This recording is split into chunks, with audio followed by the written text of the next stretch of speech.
بسم اللہ الرحمن الرحیم رب اشرح لی صدری ویسر لی امری واحلل عقدۃ من لسانی یفقہوا قولی۔ محترم ناظرین، السلام علیکم ورحمۃ اللہ وبرکاتہ۔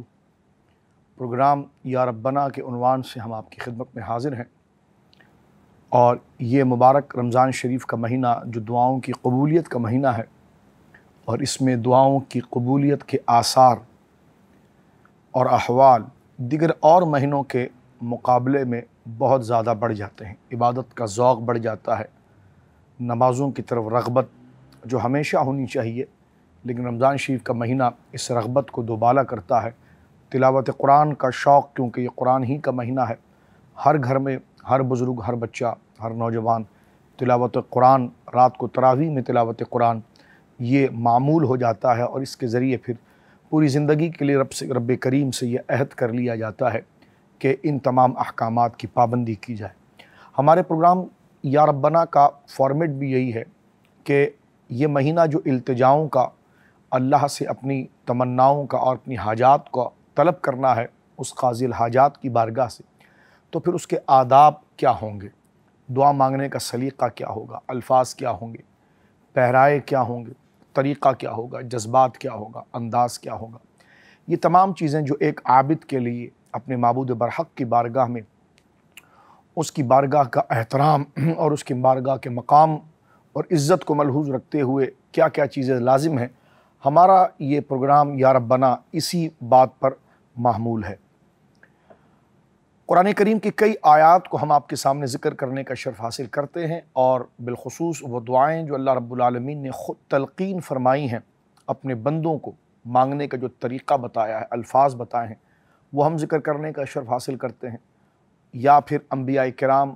علیہم السلام، صالحین، مومنین جن کا ذکر قرآن پاک کے اندر کیا گیا ہے، انہوں نے جس انداز کے اندر نبی کریم علیہ السلام سے اللہ رب العالمین کی بارگاہ میں وہ ملتجی ہوئے ہیں اور انہوں نے فریاد کی ہے، وہ تمام دعائیں ذکر کرنے کا شرف پاتے ہیں۔ آج ایک دعا جو اللہ رب العالمین جل وعلا نے خود ذکر فرمائی ہے، اور وہ ذکر فرمائی ہے والدین کے لیے، یعنی ہمارے ماں باپ جو یقیناً اس دنیا میں آنے کے لیے اللہ رب العالمین کی طرف سے سب سے بڑا سبب ہیں، اور اللہ رب العالمین نے جن کے حقوق ہم پر رکھے ہیں وہ دو ہیں، ایک اللہ کا حق اور ایک اس کے بندوں کا حق۔ اللہ رب العالمین جل وعلا کا حق یہ ہے کہ ہم اللہ کی توحید پر ایمان لائیں، اللہ رب العالمین کے بتائے ہوئے باتیں، نظریات، اعمال و احکام کو ہم دل و جان سے قبول کریں، زبان سے اس کا اقرار کریں، اور اس کے وقتوں میں اس کے شرائط کے ساتھ اللہ کی رضا کے لیے ہم ادا کریں۔ اللہ ہی کے احکام اور فرمانے پر بندوں کے حوالے سے جو احکام ہم پر فرض ہے، یوں اگر دیکھیں تو بندوں میں تو سب سے پہلا حق ہمارے نبی مکرم صلی اللہ علیہ وسلم کا ہم پر ہے، لیکن اس کو اگر ہم اللہ رب العالمین کی جانب منسوب کر دیں کہ یہ اللہ کے حق میں سے ہے، تو اب بات یہ ہوگی کہ اللہ کے بندوں میں پھر سب سے پہلا حق جو ہے وہ والدین کا ہے۔ ماں اور باپ کا حق جو ہے وہ اللہ رب العالمین نے اس کی بڑی تاکید فرمائی ہے، اور یہ تقاضۂ عقل بھی ہے کہ جنہوں نے ہمارے لیے اپنی جوانیاں دی، اپنا آرام دیا، اپنا سکون دیا، انتھک محنت کے ساتھ جب بچے کی ولادت ہو جاتی ہے تو ماں اور باپ اسے سرد موسم سے، گرم موسم سے اسے محفوظ رکھتے ہیں، اس کی صحت کے لیے اپنی جان لڑا دیتے ہیں، اس کے آرام کے لیے، اس کے نشوونما کے لیے، اس کی اچھی تعلیم کے لیے، اس کے اچھے مستقبل کے لیے باپ اپنے آرام کو، اپنے سکون کو، اپنی خوراک کو، ہر شے کو وہ فراموش کر دیتا ہے، اور اس کے نزدیک اس کے بچے کی تربیت، اس کی ترقی، اس کی نشوونما، اس کے اچھے اخلاق، اچھے ماحول، اور گھر کے اندر ماں اس کی حفظان صحت کے لیے، اس کے اخلاق کے تحفظ کے لیے، الغرض یہ کہ ماں باپ کی ایک ایسے احسان کا سلسلہ ہے کہ جس پر جتنی تفصیل بیان کی جائے وہ کم ہے۔ اللہ رب العالمین نے اس احسان کے شکر پر، کیونکہ قاعدہ فطرت بھی ہے، قاعدہ قانون بھی ہے کہ حل جزاء الاحسان الا الاحسان، کہ احسان کا بدلہ کیا ہے مگر احسان۔ اب اللہ رب العالمین جل وعلا نے سورہ بنی اسرائیل میں آیت نمبر 24 کے اندر اپنے بندوں کو یہ حکم عطا فرمایا کہ اس انداز میں تم مجھ سے اپنے والدین کے لیے دعا کرو کہ وَقُلْ رَبِّ ارْحَمْهُمَا کما ربیانی صغیرا، اے میرے رب ان پر رحم فرما، یعنی میرے ماں اور میرے باپ دونوں پر رحم فرما جیسا کہ انہوں نے بچپن میں میری پرورش کی تھی۔ یعنی اللہ رب العالمین کا یہ حکم ہے کہ تم اپنے ماں باپ کے لیے دعا کرو مجھ سے، اور یہ کہو کہ یا اللہ میرے ماں اور میرے باپ پر تو خاص رحم فرما، اور اگر وہ وصال کر گئے ہیں تو ان کی مغفرت فرما، حیات ہیں تو یا اللہ ان پر رحمت کی چادر کو دراز کر دے جس طرح انہوں نے میری پرورش کی ہے اور مجھے پالا ہے۔ احادیث کے اندر اگر ہم دیکھیں اس دعا کے تناظر کے اندر تو ایک تفصیل موجود ہے، اور حضور علیہ السلام کو دیکھیں جب فتح مکہ کے بعد سرکار علیہ السلام ابوا کے مقام پر آئے تو حدیث موجود ہے مسلم شریف کے اندر کہ نبی کریم علیہ السلام اپنی امی جان جناب سیدہ آمنہ کی قبر شریف کی طرف جب سرکار روانہ ہوئے اور سرکار علیہ السلام ابوا پہنچے تو آپ نے اپنی والدہ کی قبر کی زیارت کی، اور وہاں پر سرکار علیہ السلام کافی دیر بیٹھے رہے۔ حضرت فاروق اعظم رضی اللہ تعالیٰ عنہ کہتے ہیں کہ میں نے ہچکیوں کی آواز سنی، جیسے بہت درد و تکلیف کی ہچکی ہوتی ہے، ایسی میں نے آواز سنی کہ سرکار علیہ السلام رو رہے تھے۔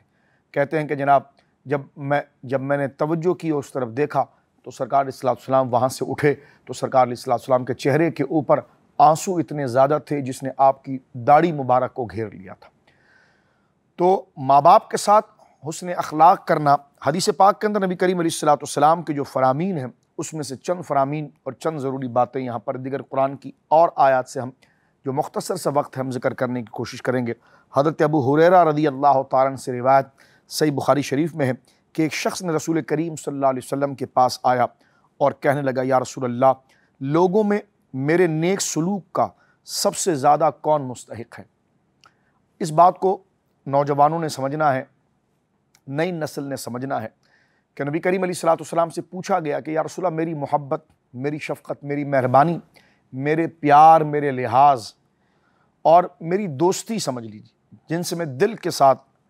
بات کر سکوں، پیار کر سکوں، اس کے سب سے پہلے مستحق کون ہے؟ میرے حسن سلوک کے سب سے پہلے مستحق کون ہے؟ رسول کریم صلی اللہ علیہ وسلم نے اس کی جب یہ بات سنی تو آپ نے شاہ فرمایا تمہاری ماں ہے، تمہاری ماں تمہارے حسن سلوک کی سب سے پہلی مستحق ہے۔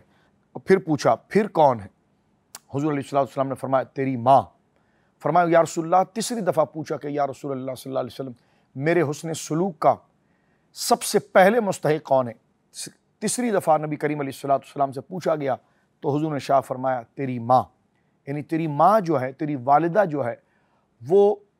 تیرے حسن سلوک کا، تیرے پیار کا اور تیری شفقت و مہربانی کا سب سے پہلی تیری والدہ جو ہے وہ اس کے مستحق ہے۔ کہتے ہیں کہ جب چوتھی دفعہ انہوں نے پوچھا کہ میرے حسن سلوک کا سب سے پہلے مستحق کون ہے، سرکار علیہ السلام نے فرمایا تیرے والد یعنی تیرا باپ۔ یعنی ماں کے لیے حضور علیہ السلام نے شفقت و مہربانی اور حسن سلوک میں مقدم کرنے میں 3 دفعہ ماں کو اول رکھا، یعنی تیری ماں، تیری ماں، تیری ماں، تیری والدہ، تیری والدہ، تیری والدہ، یہ تیرے حسن سلوک اور تیری مہربانی کی سب سے پہلی مستحق ہے۔ اور چوتھے نمبر پر ذکر فرمایا کہ پھر تیرے والد ہیں۔ اس کی وجہ بھی یہی ہے کہ ماں جو ہے بڑے درد و تکلیف کے ساتھ بچے کو پالتی ہے اور بچے کی تربیت کرتی ہے، یہاں تک کہ فقہاء نے یہ لکھا ہے کہ اگر بچہ 100 روپے گھر میں اگر لاتا ہے، فرض کیجئے 100 روپے لے کر آتا ہے تو اس میں سے وہ 70 روپے اپنی ماں کو دے گا اور باقی 30 روپے اپنے والد کو دے گا۔ تو گویا کہ یہ حساب کے ذریعے آپ جان لیجئے کہ ماں کی شفقت اور مہربانی، یعنی اس کی کمزوری اور اس کی برداشت اس طرح نہ ہونا جس طرح باپ کی برداشت ہے۔ پھر قربانی بھی اس نے اتنی دی ہے کہ قرآن کریم فرقان حمید نے اس بات کو سورہ احقاف کے اندر دیکھے کس انداز میں ذکر کیا۔ اللہ رب العالمین جل وعلا سورہ احقاف میں آیت نمبر 15 میں اس بات کو ذکر کرتا ہے وَوَصَّيْنَا الْإِنسَانَ بِوَالِدَيْهِ إِحْسَانًا، اور ہم نے انسان کو اس کی ماں اور باپ کے ساتھ نیکی کرنے کی تائید کی ہے۔ اور دیکھیں ماں کا مرتبہ اللہ خود بیان کر رہا ہے، فرمایا حملت امہ کرہاں ووضعتہ کرہا، اللہ اکبر، اس کی ماں نے بڑی مشقت کے ساتھ اس نے اپنے پیٹ میں اٹھائے رکھا اور بڑی مصیبت اور مشقت کو جھیل کر اسے جنم دیا۔ ہم فرض کر لیں اگر ہم تھوڑی دیر کے لیے اپنے پیٹ کے اوپر یا کمر کے اوپر پتھر باندھ لیں تو میں سمجھتا ہوں کہ آدھا گھنٹہ بھی ہم اس کے بوجھ کو برداشت نہ کر سکیں کہ اگر ہمارے پیٹ پر اور ہماری کمر پر ایک بھاری پتھر باندھ دیا جائے اور ہمیں اسی پتھر کو اٹھا کر کیری کرنا ہو، ٹریول کرنا ہو، آنا جانا ہو، تو ہم اپنے آپ سے بیزار ہو جائیں۔ لیکن اللہ رب العالمین ماں کے اس احسان کو ذکر کرتا ہے، حملت امہ کرہا، انتہائی مشقت کے اندر ماں نے جو ہے کہ اس کو پیٹ میں اٹھایا، ووضعتہ کرہا، اور بڑی مشقت کے ساتھ اس نے اس کو جنا، وحملہ وفصالہ ثلاثون شہرا، اور اس کو پیٹ میں اٹھانا اور دودھ کو چھڑانا یہ 30 مہینے تھا، یعنی 2 سال 24 مہینے یہ دودھ پلانے کے ہو گئے۔ اور اقل حمل یعنی خاتون کے بطن میں حمل کی جو سب سے کم مقدار ہے وہ کتنے مہینے ہو سکتے ہیں؟ وہ 6 مہینے بھی ہو سکتے ہیں۔ آخر میں ہم آپ کے سامنے ایک بات مزید ذکر کر دیتے ہیں۔ ایک بڑا بنیادی سوال سرکار کی بارگاہ میں کیا گیا تھا کہ ایک انصاری حضور علیہ السلام کی بارگاہ میں آیا اور اس نے جناب سید عالم صلی اللہ علیہ وسلم سے ایک سوال کیا کہ یا رسول اللہ، میرے ماں باپ دونوں فوت ہو گئے ہیں اور دونوں زندہ نہیں ہیں، ان کے ساتھ میری نیکی کا کیا ذمہ ہے؟ یعنی ان کے ساتھ کوئی نیکی کرنا میرے اب ذمہ باقی ہے؟ میرے ماں باپ تو انتقال کر گئے۔ سرکار نے فرمایا ہاں، 4 چیزیں ایسی ہیں جو ماں باپ کے انتقال کے بعد تیرے اوپر ان کا ذمہ ہے۔ سب سے پہلے ان کی نماز جنازہ تو نے ادا کرنی ہے، دوسری چیز ان کے لیے استغفار کرنا ہے، اور اگر ان کے لیے توبہ کرنا ہے، ان کے لیے استغفار کرنا ہے، ان کے لیے دعا کرنا ہے، انہوں نے اگر کسی کے ساتھ کوئی عہد کر لیا ہے لین دین کا تو وہ تو نے پورا کرنا ہے، اور چوتھی چیز یہ کہ ان کے جو دوست ہیں، تیرے ابا کے جو دوست ہیں اور تیری ماں کی جو سہیلیاں ہیں، ان کے انتقال کے بعد ان کے ساتھ شفقت سے پیش آنا ہے، محبت سے پیش آنا ہے، ان کی ضرورت میں ان کے کام آنا ہے، اور چوتھی جو تیرا حق ماں باپ کے انتقال کے اوپر تیرے پر ہے وہ ماں باپ کے رشتہ دار کے ساتھ صلہ رحمی کرنا ہے، اسی محبت کے ساتھ ماں کی بہنوں کے ساتھ،